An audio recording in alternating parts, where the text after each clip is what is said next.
चलिए ब्रेक के बाद स्वागत है आपका। दरअसल आज हम बात कर रहे हैं लोकतंत्र में कि आखिर कांग्रेस की स्थिति क्यों हुई कि 50 का आंकड़ा भी पार नहीं कर पाई और एक नहीं बल्कि दो लोकसभा चुनाव बैक टू बैक हारी। और उसके बाद अब सवाल इस बात को लेकर भी है कि नेतृत्व क्षमता में कमी है क्या, और क्यों आखिर जब कांग्रेस की एक बैठक हुई और बैठक में आगे की प्लानिंग पर चर्चा होने वाली थी तो वहां पर एक बार फिर से मांग उठने लगी कि राहुल गांधी को अध्यक्ष बनाया जाए। इस पर भी आज हम तफसील से चर्चा कर रहे हैं। खास मेहमान लगातार हमारे साथ मौजूद है विनोद कुमार सोनकर जी। सवाल इस बात को लेकर है कि आपको याद होगा जब 2019 अभी लोकसभा चुनाव हुआ, उसके बाद किस तरह से राहुल गांधी ने अपना इस्तीफा दिया और हार की जिम्मेदारी ली।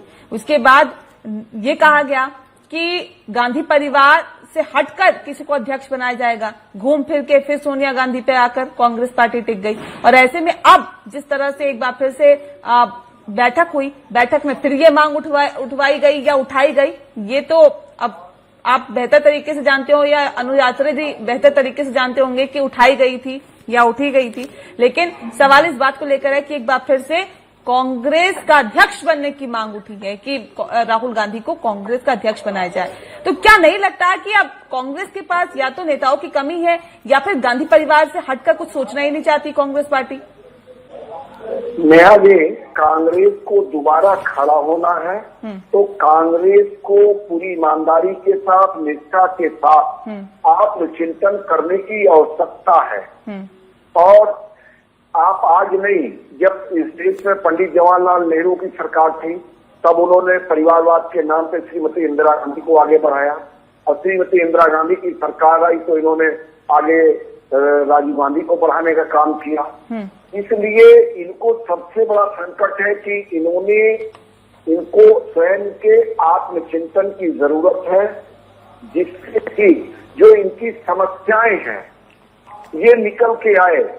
अब आपने भी ठीक कहा, इनकी पार्टी छोड़ के बंगाल की चीफ मिनिस्टर ममता जी जाती हैं, इनकी पार्टी छोड़ के परिवारवाद के नाम पे महाराष्ट्र में लोग जाते हैं। आप पूरा देश उठा के देख लीजिए, आज ये भाजपा पे आरोप लगा रहे हैं कि लोग भाजपा में आ रहे हैं। जब भाजपा मजबूत नहीं थी तब भी कांग्रेस में इस तरह का एक लंबा इतिहास रहा है। आजादी के बाद से एक नहीं अनेक लोगों ने कांग्रेस को छोड़ा है और छोड़ने का जो मूल कारण था वो कारण आज भी विद्यमान है।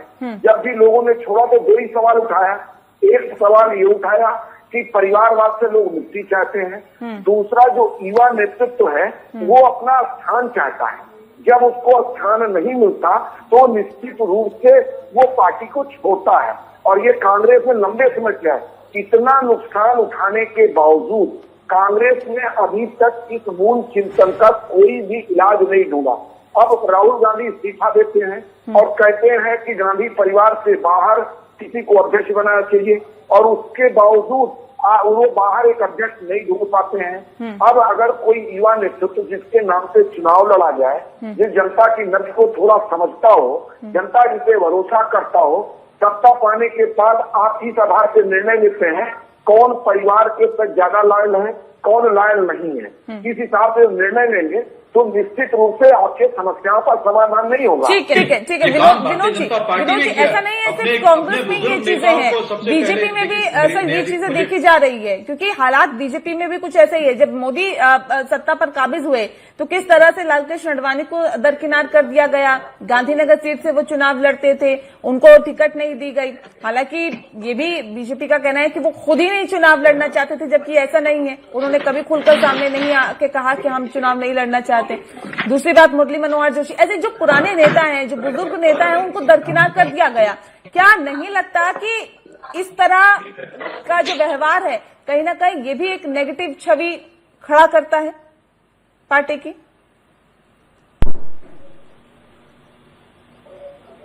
नेहा जी, पहले तो मैं आपसे कहना चाहूंगा कि मोदी जी सत्ता पे काबिज नहीं हुए हैं। इस देश की 135 करोड़ लोगों ने उनको चुना है।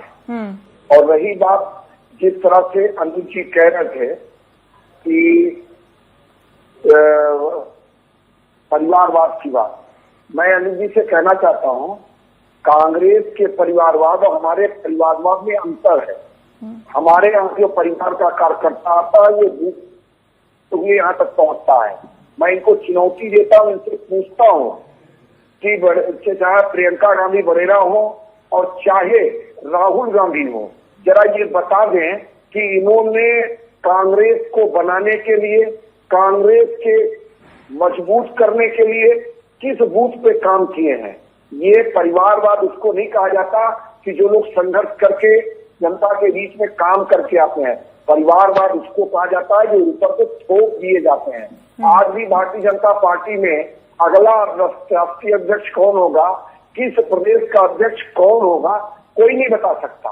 लेकिन कांग्रेस में सब जानते हैं कि इससे पहले राहुल गांधी अध्यक्ष थे, उसके बाद श्रीमती सोनिया गांधी हुई, फिर एक कुछ नेताओं से मांग करके फिर राहुल गांधी को अध्यक्ष बनाने की पृष्ठभूमि तैयार की जा रही है। जहां तक हमारे यहाँ बात है, जैसा आपने कहा कि हम लोगों ने लालकृष्ण आडवाणी और रानी जोशी जी को दरकिनार कर दिया, क्या कभी उन्होंने सोशल मीडिया या किसी प्लेटफॉर्म पे आके कहा क्या कि हम लोग चुनाव लड़ना चाहते थे और हम लोग को नहीं लड़ाया गया?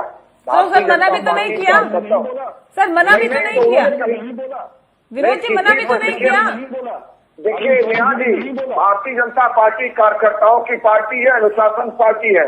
वो जिस फोरम पे उनको कहना चाहिए था उस फोरम पे उन्होंने कहा और उनके निर्णय के अनुसार निर्णय लिया गया। इतना समाचार मीडिया के लोगों ने, कैसे अनुशासन की आप बात कर रहे हैं, किस अनुशासन की बात कर रहे हैं विनोद जी?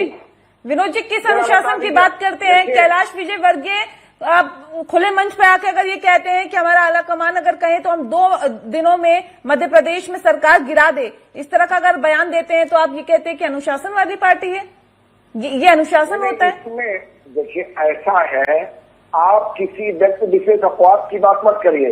अब जब कांग्रेस का अंदरूनी संकट है और वो राष्ट्रीय महामंत्री है, नहीं मेरा सीधा सा सवाल है सर कि अगर आप ये कहते हैं कि आडवाणी जी ने खुले मंच पर कभी नहीं कहा कि वो चुनाव लड़ना चाहते थे तो उनको चुनाव नहीं लड़वाया गया, तो सर उन्होंने ये मना भी तो नहीं किया कि वो चुनाव नहीं लड़ना चाहते, कभी मना किया? इसका क्या मतलब? नहीं नेहा जी, इसका क्या मतलब निकाला जाना चाहिए? अरे आडवाणी जी हमारे वरिष्ठ है, हमारे सबसे देश के नेता है, उनको जिस फोरम पे जो बात कहना चाहिए उन्होंने कही होगी और निश्चित रूप से उसके आधार पर निर्णय लिया गया होगा।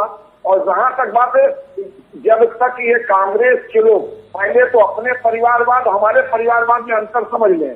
ये बता दें, प्रियंका गांधी वडेरा ने कांग्रेस के बूथ से लेके जिला से लेके इन्होंने क्या काम किया कांग्रेस के लिए, ये ऊपर से थोपे हुए लोगों को परिवारवाद कहा जाता है, नीचे से कार्यकर्ताओं के बीच। ठीक है अनुज जी, बहुत जल्दी अपनी बात रखिए क्योंकि मेरे पास वक्त की कमी है। अनुज जी, परिवारवाद की भाषा में नहीं रख सकते कि ये एक अपना राष्ट्रीय अध्यक्ष भी ये नहीं बना पा रहे हैं, कार्यवाहक राष्ट्रीय अध्यक्ष काम चला रहे हैं। इसलिए कांग्रेस के लोगों पर टिप्पणी करने की हमको जरूरत नहीं है। कांग्रेस अपने अंतरकला से और कांग्रेस के जो हालात है वो अपने स्वयं के खोदे हुए गड्ढे में गिर चुकी है। अब वहां से निकलना कांग्रेस का संभव नहीं है।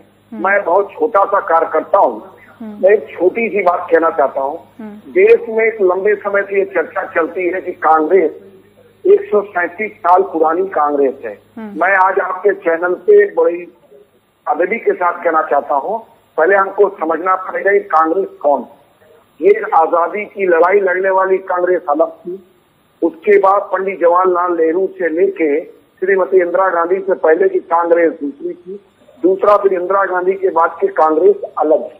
सबसे बड़ा दुर्भाग्यपूर्ण ये है कि ये कांग्रेस को 135 साल हम बता के जिस तरह से महिमा मंडन कर रहे हैं, शायद कांग्रेस उसके पात्र नहीं है। कांग्रेस जो आजादी की लड़ाई के लिए लड़ी हुई थी, उसमें सभी धर्म जाति संप्रदाय के लोगों ने लड़ाई में हिस्सा लेने के लिए कांग्रेस में आए थे। वो कोई भी व्यक्ति कांग्रेस शासन करने के लिए कांग्रेस का निर्माण नहीं किया गया था। कांग्रेस का निर्माण हुआ था इस देश में अंग्रेजों को इस देश को आजाद कराने का। तो एक तो बेसिक अंतर ये है। दूसरा, जो कांग्रेस के लोगों को एक संकट है वो ये है कि आजादी के पहले के देश की अपेक्षाएं और आजादी के बाद के लोगों की अपेक्षाओं को कांग्रेस समझने में पूरी तरह से नाकामयाब रही है। जब तक इस देश की अपेक्षाओं को, इस देश की जनमानस की आवश्यकताओं को इस देश की राष्ट्रीय एकता और अखंडता को कांग्रेस और कांग्रेस के लोग नहीं समझेंगे, तब तक कांग्रेस का सर्वाइवल मुश्किल है। और कांग्रेस की आज जो हालत है वो इनकी वजह से है, क्योंकि इनको इस बात का जो दम है कि हमारी का पार्टी 135 साल पुरानी है, हमारे पास बड़े बड़े नेता हैं।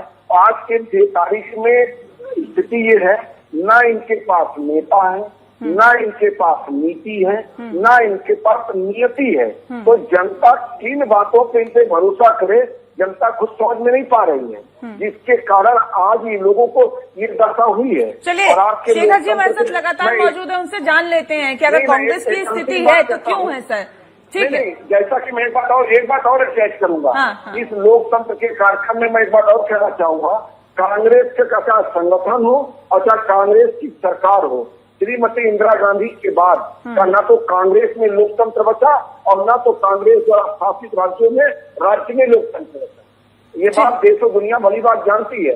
इस देश में लोकतंत्र की हत्या किसने की वो देश का बच्चा जानता है। ठीक है।